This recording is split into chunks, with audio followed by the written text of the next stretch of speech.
One.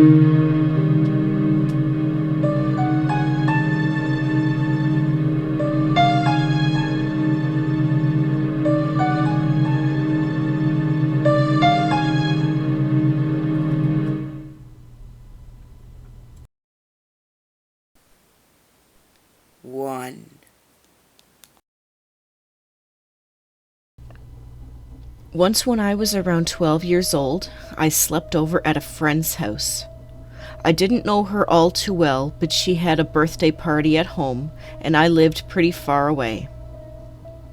She had a big bed in her room where we both slept. It was right across to a mirror. She fell asleep before me, and everything was quite dark and scary, I thought. So I whispered to her, "Are you awake?" With a light push, I wanted to wake her up. She just sits straight up and opens her eyes. Then she turns herself to the mirror where I can see both of our reflections and points right to it, at herself with a straight arm, obviously still asleep. I was scared to death, and she just kept staring into her own reflection and pointing at it. I finally got her to stop and lay down again, but it was one of the scariest things that happened to me when I was 12. It was like her reflection wanted us or something.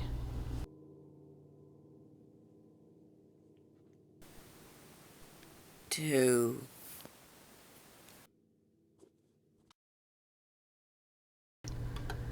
Since I was young, I've always known when people were going to live or die well before anyone else. The first time was when I was 4 and my mom was tucking me in and she was making me say my prayers before bed. For some reason, I was too young to remember any of this. I ended my prayer with, "And God take Mama home." Mama was what we called my great-grandmother, who lived about 3 hours away from us over in the Gulf Coast. My mom thoroughly freaked out, called my aunt, who was living with my great-grandmother, and went back to check on her. She was fine, just took her medicine, was reading before going to bed. But that morning, at about 4 or 5 a.m., my mom got woken up by a call from my aunt, telling my mom that Mama had passed in her sleep that night. It didn't stop there, though. Something similar happened when my mother's mother passed on, and then again when one of my great aunts. It freaked my family all to hell because how could a little kid know about this? The living part came in when I was 8, turning 9. We were up in Ohio visiting family, and one of my aunts had this cat that was old and sluggish and didn't like to be pet or picked up, but it loved me. It would let me hold it and drag it around everywhere, and I remember clear as day telling my aunt that the cat was going to have kittens. None of my family believed me, but to be sure my uncle took her to the vet, and they said nope, not pregnant. I just knew that she was, though, and on the morning that we went to pack up the car to head home, they couldn't find the cat. We'd been an hour on the road when they called my mom and told her that they'd found the cat in a laundry pile in the basement with 3 kittens. Then, when I was 12, my mom had my sister. I'd been begging for another sibling because it was just me and my brother, and when my mom was in labor, they let me stay in the room. When my mom gave birth, it was really cool, so I don't get the disgust factor that some people attribute to childbirth. But when the doctor was cutting the cord, I noticed my mom was bleeding.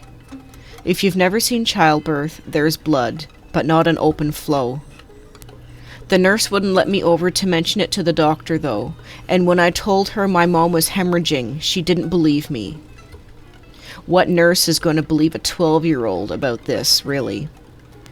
And it wasn't until I kicked up a total fit about it did the doctor notice and rushed everyone out of the room. My mom was bleeding out, and no one knew it but me. A couple of years after that, both my dad's parents died. one from lung failure and the other from a heart attack. My grandfather died first, and my parents had been at the hospital with him and left shortly before he died. When they got home, me and my siblings had been there with my godmother. I looked at them and said, "I'm sorry, he's dead." My dad was super confused, and only a minute or so later he got a call from one of his sisters saying that he'd passed on. A year later, the whole family was driving up to visit my grandmother in the hospital, and it was like my heart just clenched, and I was in the passenger seat and my dad was driving, and I turned and must have given him a look that he got really shaken up and shook his head like, "Nope, nope, I'm not listening to you." And I told my mom we didn't make it in time. And the words were barely out of my mouth when my aunt called my dad to say that she'd passed on. Luckily, I haven't had as much to deal with on the death side in more recent years. But with my generation growing up, I'm finding I'm able to know when people are pregnant well before they do. This has happened with 3 former classmates and 2 co-workers so far, and I'm really doubting this is some sort of coincidence.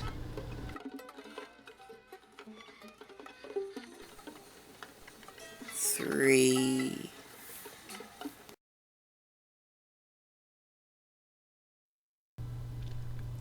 I had a very vivid dream when I was about 6 or 7 of being at this kid's birthday party, which was on his back patio.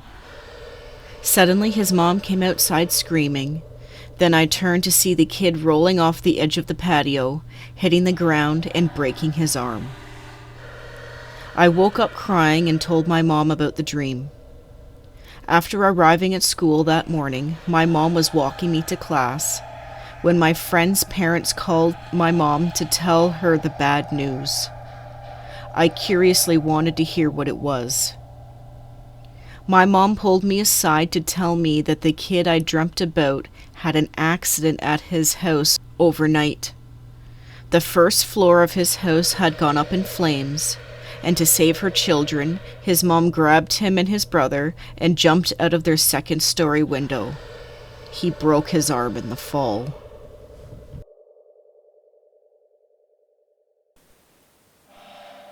Four.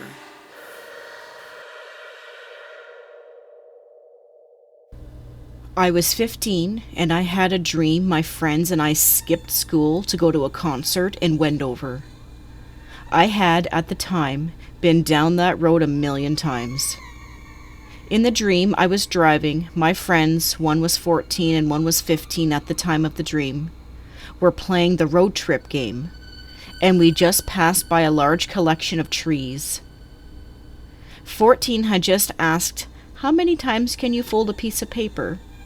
when a semi driving in the opposite lane lost control and hit us head on.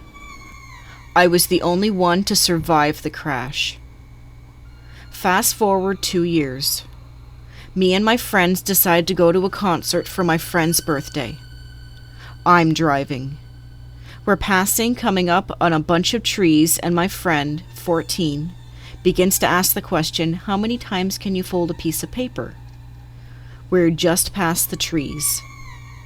My dream comes back full force, and I jerked the car to the side of the road.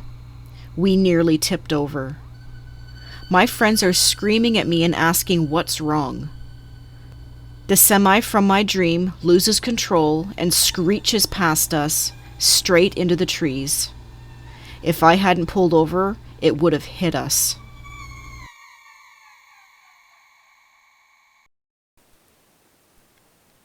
Five.